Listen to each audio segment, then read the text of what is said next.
Doa apa yang afdal untuk anak kita betah di pondok pesantren dan bisa sukses seperti Ustadz Somad? Gimana saya mau ngajarkan doa betah pesantren? Orang saya aja lari dari pesantren.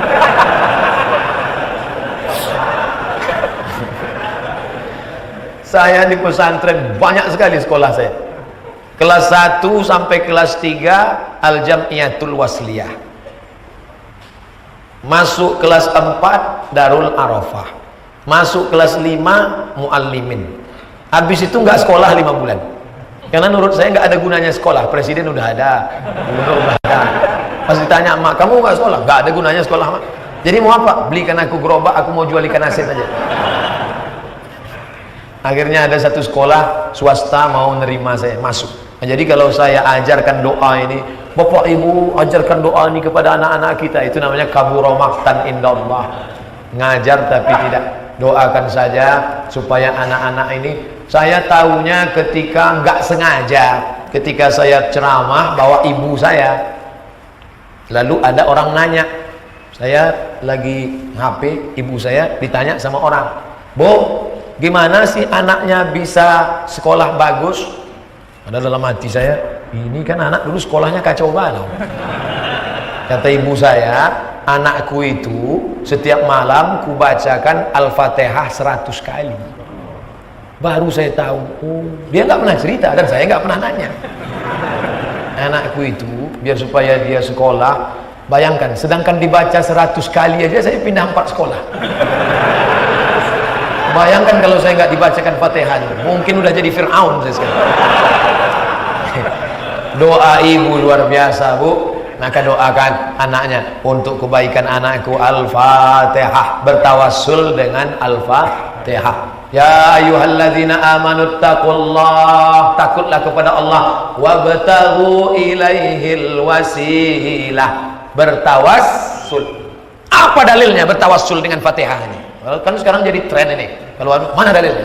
Mana dalilnya? Dulu orang kalau belajar sama kiai, dah, sekarang dah. Pak Kiai, mana dalilnya? Kurang adab. Terjebak 3 orang di dalam gua. Hujan gerimis, masuk gua berteduh. Tiba-tiba bergelinding satu batu besar, tertutup pintu, gelap. Berdoa yang satu, "Ya Allah, aku seorang yang kaya. Pembantuku kerja, gajinya tidak dia ambil, dia pergi entah kemana.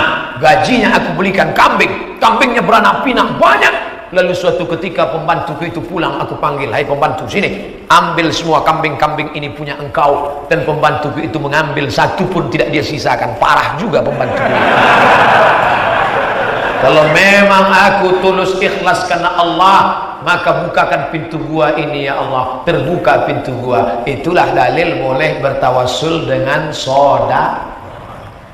Ibu bersedekah pada anak yatim, berdoa, "Ya Allah, berkat sedekahku ini jadikan anakku betah di pesantren." Itu namanya tawassul dengan sedekah. 2, dia tidak kaya tapi dia berbakti pada ibunya. "Ya Allah, suatu malam aku pulang membawa susu." Itu enaknya ceramah di masjid ini, langsung ada bahan praktek.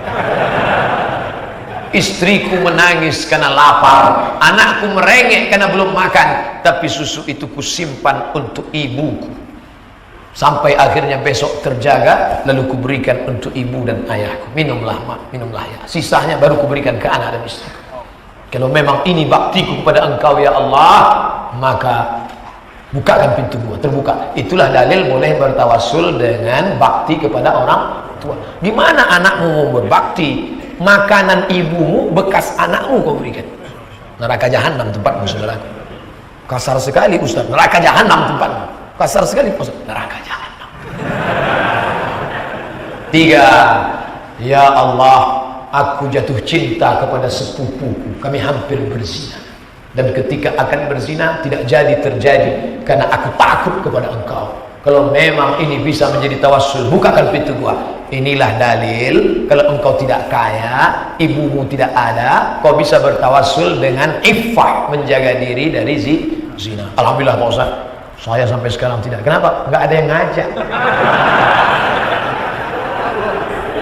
Oleh sebab itu maka kita tiga-tiganya tidak bisa.